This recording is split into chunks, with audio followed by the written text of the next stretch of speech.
আসসালামু আলাইকুম। সবাই কেমন আছেন? আশা করি সবাই ভালো আছেন। তো আমি যেহেতু হোস্টেলে থাকি, তাই আমি ঘরোয়া মশলাগুলো দিয়েই সাধারণত বেশিরভাগ সময় রান্না করে থাকি, যেটা মোটামুটি সবার বাসাতেই সবসময় থাকে। তো আজ শেয়ার করব একদম কম উপকরণে ঝরঝরে পোলাও রেসিপি। তো তার জন্য কড়াইতে আমি কিছু পেঁয়াজ ভেজে নিছি, একটু বাদামি করে ভেজে নেবেন। এরপর এর মধ্যে দিয়ে দিতে হবে গোটা গরম মশলা।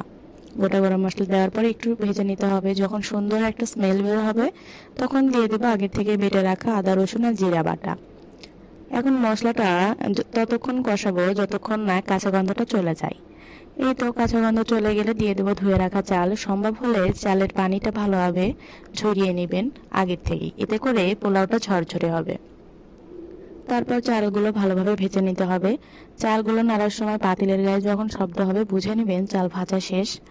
এ পর্যায়ে চালের দ্বিগুণ পরিমাণ পানি দিয়েছি আর সাথে অল্প একটু গুঁড়া দুধ মিক্স করে দিয়েছি। এটা অপশনাল, আপনি দিতেও পারেন নাও দিতে পারেন, তবে দুধ দিলে একটু বেশি মজার হয় খেতে। শেষ পর্যায়ে কয়েকটা কাঁচামরিচ দিয়ে নেড়ে চেড়ে পোলাওটা দমে বসিয়ে রাখবো। এবং লাস্ট পর্যায়ে পেঁয়াজ বেরেস্তা করে রেখেছিলাম, ওটা দিয়ে আর 5 মিনিট দমে বসিয়ে রাখবো। ব্যাস, এভাবে বানিয়ে পরিবারকে সারপ্রাইজ দিতে পারেন। ঝটপট ঝরঝরে সাদা পোলাও রেসিপি। আজকের মতো আল্লাহ হাফেজ, সবাই ভালো থাকবেন।